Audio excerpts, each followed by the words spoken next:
वालेकुम। आज जो है हम स्केटरिंग क्रॉस सेक्शन का जो है मैथमेटिकल फॉर्म करेंगे। स्केटरिंग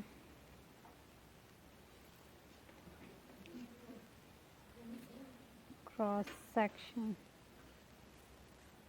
इसका हम मैथमेटिकल फॉर्म करेंगे। तो पहले डायग्राम बना लेते हैं, डायग्राम से आप लोग को अच्छी समझ आएगी। तो डायग्राम इस तरह है।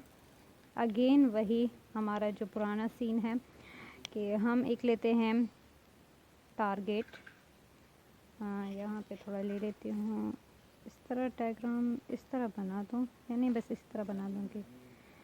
तो एक हम टारगेट ले लेते हैं ऐसे, यहाँ पे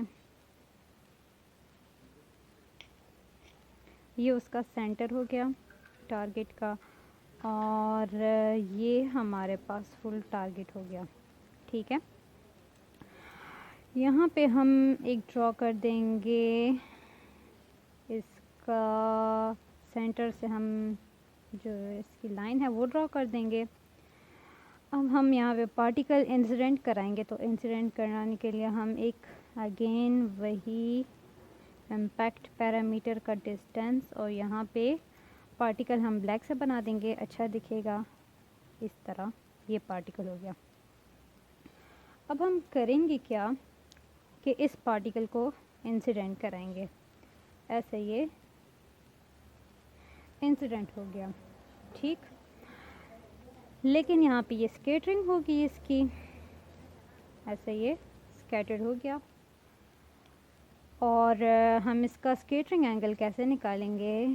एज़ यूजुअल जो इनिशियल डायरेक्शन है उससे कितना ये डेविएट हुआ है, तो वो हमारे पास आ जाएगा इसका स्कैटरिंग एंगल थीटा। ठीक है, अब चूँकि हम ये यहाँ पे कुछ इसको डिटेक्ट भी करेंगे ना, ऐसे तो नहीं हमने स्कैटरिंग कराई, तो इधर हमने डिटेक्टर रखा हुआ है। आप लोग एज्यूम कर लिए ये बहुत इनफाइनाइट डिस्टेंस पे है। एक मिनट में पेज को ऐसे कर दूंगी, ऐसे, मतलब बस ये डिटेक्टर बन गया, बस समझ जाए ना। तो अब क्या होगा, अब हम ये देखेंगे कि यहाँ पे इस डिटेक्टर से ये कितना एरिया कवर कर रहा है, यानी कितने स्कैटर्ड वेव्स को ये डिटेक्ट करेगा। तो यहाँ से हम ऐसे ड्रॉ करते हैं बिल्कुल सेंटर से इसका, ऐसे। और यहाँ पे भी क्योंकि ये डिटेक्टर है, तो यहाँ पे हम इसका देख रहे हैं ना कि ये कितना एरिया कवर कर रहा है। तो इस जो एरिया डिटेक्टर कवर कर रहा है उस एरिया को हम यहाँ पे बना देंगे। ये हमारा एरिया हो गया, इस एरिया यहाँ तक के एरिया को ये देख रहा है। और जिस एरिया में ये देख रहा है ना, वहाँ पे हमारी स्कैटर्ड वेव जो है वो भी पास हो रही है। ये देखिए, ये हमारी स्कैटर्ड वेव थी, थोड़ी ब्लैक से बना दूँगी। ये हमारी स्कैटर्ड वेव थी, ये वाली जो थी, यानी ये जो वेव है ये इस डिटेक्टर के ऑब्जर्वेशन के अंडर वाले एरिया में आ रही है। तो ये तो बहुत ठीक हो गया, हम इसको आसानी से यहाँ पे इसका सॉलिड एंगल ऐसे बना सकते हैं कि यहाँ पे ऐसे ये डिटेक्टर का एरिया हो गया ऐसे। तो यहाँ पे हम कोई सॉलिड एंगल बना देंगे, क्योंकि ये वेव यहाँ से पास हो रही है ना, तो ये जो एंगल यहाँ पे सॉलिड बनेगा, 3D एंगल जो बनेगा, स्कैटरिंग एंगल तो हमारे पास ये है, लेकिन ये जो ओवरऑल डिटेक्टर जो ऑब्ज़र्व करेगा और इस फुल एरिया में जो एंगल बनेगा, 3D एंगल जो बनेगा, वो हम सॉलिड एंगल इसको कंसिडर करते हैं। तो ये हम ओवरऑल बनाएंगे और फुल डिटेक्टर के एरिया में बनाएंगे। तो यह हमारे पास हो गया सॉलिड एंगल, और इसको हम डिनोट करते हैं डी सिग्मा से, या सिग्मा हम डिनोट कर देते हैं। अच्छा जी, तो अब हम देखते हैं कि नंबर ऑफ स्कैटर्ड वेव्स, यानी नंबर ऑफ स्कैटर्ड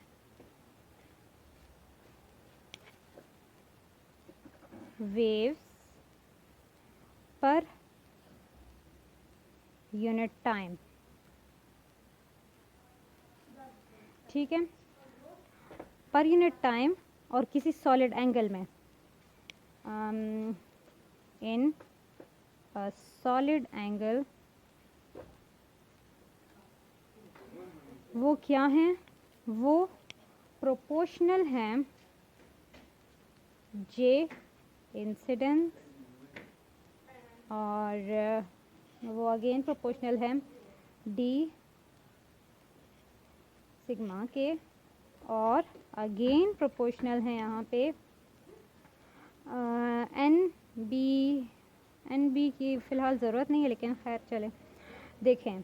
अब यहाँ पे ये जे इंसिडेंस क्या है ना, पहले तो ये समझ लें। यहाँ पे एक छोटे से पॉइंट में मैं लिख लूँगी, जे इंसिडेंस जो है वो इंसिडेंस फ्लक्स है, कितने इंसिडेंट पार्टिकल्स हम इस टारगेट पे स्कैटर्ड करा रहे हैं, ठीक है।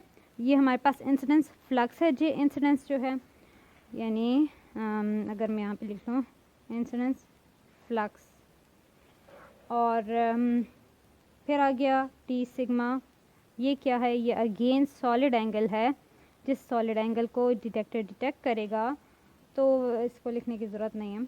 और हाँ, एन बी क्या है,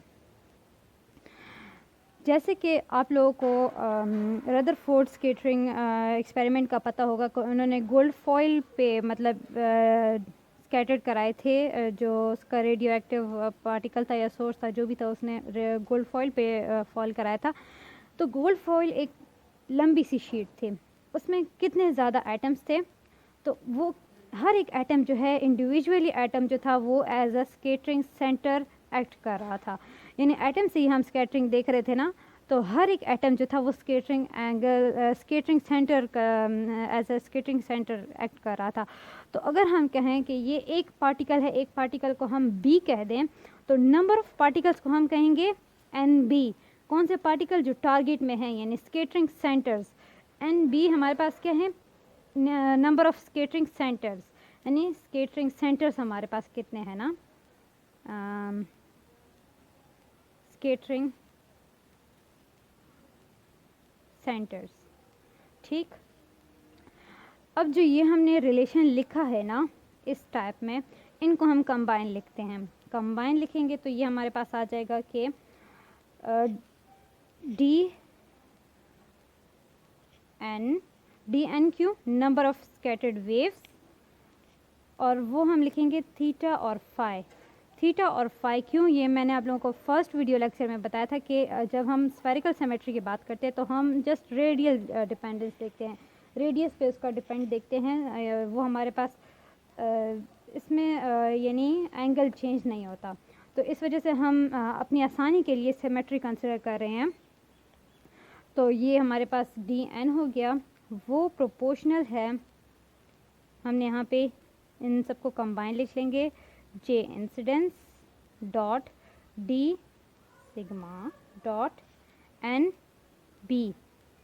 अब यहाँ पे मैं एक और बात आप लोगों को बताती चलूँ कि ये जो डी सिग्मा है ना, यहाँ पे हम सॉलिड एंगल की बात कर रहे हैं। सॉलिड एंगल मतलब 3D और स्फेरिकल है, तो स्फेरिकल जो पोलर कोऑर्डिनेट्स हैं, हम उसमें एंगल जो है वो इस तरह लिखते हैं कि अगर हमारे पास सिग्मा है, डी सिग्मा है, तो वो हम इस तरह लिखते हैं कि साइन थीटा डी फाई।